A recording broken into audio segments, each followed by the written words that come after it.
My phone's about to die, and I don't know. I gotta prepare for another class, so I don't know how long I've been doing this, but really quickly. So, okay, so they make a decision that throws them into the new world, right? Okay. Um, so we're in the new world, we're in the new act. This is Act 2. Act 2 is all about the new world and the obstacles. Think about Act 2 as a series of goals and fails. So think about the characters' want, right? And they have goals to accomplish what they need for that want, and they keep failing over and over and over. That's generally, if you have that gist going on in your script, it doesn't matter how you format it, as long as you have those characters wanting something and having difficulty getting it. Character wants to, in Monsters Inc., send the kid back, but there's all these problems. And okay, we'll try it this way, and then that goal failed. Okay, we'll try it this way, and that goal fell. That'll keep you watching. They want to fulfill, basically they're wanting to fill their want but fails, and this is when you would be adding the subplots. If you have a romantic character you want to add a side character,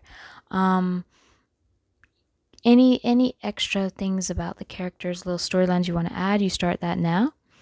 And then again, you just raise the stakes. So raising the stakes just means you add more risk. You make the dramatic question even louder. Okay, what are we going to do about this though? Character keeps trying to get back to the status quo and fails. So basically you just make the obstacles harder and then fails. And it ends with the midpoint. The midpoint will rock the character in some way. It will change the story in some way. It will shift it in some way. And midpoints are just basically like say with my story that I was showing you in class the other day. The girl runs off with her bestie. She keeps wanting to have this like life as a movie star, better dream in Birmingham, and it keeps not happening, and maybe we can move to California. And she keeps trying all these different jobs and different things. Eventually she meets this new guy who says, oh, I can make you photographer, I can fill your dreams. Well, the midpoint is basically changes the whole theme of the story and all what's going on good in her head, and he ends up taking her in and raping her. And so yeah, she gets her dream, but she gets raped, and it kind of completely twists the story around. Okay, so think of the midpoint like that. It's usually right in the middle of the script, literally called the midpoint. The aftermath is just how the protagonist deals with it, and you'll just do scenes about them dealing with it. And you can deal heavily with subplots. After the midpoint, you can kind of get into side character psychology. You can have more scenes with just your side characters, your secondary characters.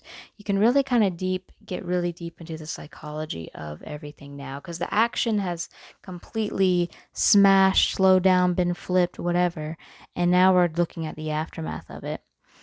The culmination is right before the second act ends, and basically everything could possibly going bad is all heading toward we have to address the central question, forcing the protagonist to a character change that can be impossible to ignore. So Coal Miner's daughter deals a lot with the bad marriage that she has with, I think his name was Dew, that she and Do have. And basically here, the culmination is when we think they're literally about to break up, and everything is kind of leading to this argument that they have. So we're kind of now suddenly in the climax.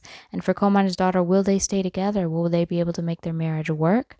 We see this all kind of happening in the climax, third act tension, blah blah blah, and then final twist, everything gets resolved, and then we wrap it up, and the central question is answered. And yes, Dew and Loretta do stay together at the end of Coal Miner's daughter, but she gets her need, which is basically to be the strong woman, not be bossed around by him anymore.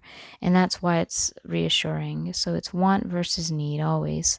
And does the character get their want? Do they get their need? Do they get both? Do they only get their want, or do they only get their need? Remember, need is always the most important thing for a good ending to a story. It's a lot harder for a character to get their want and not get their need, and for it to be a good story. So yeah, that's the 8 sequence method. More details online.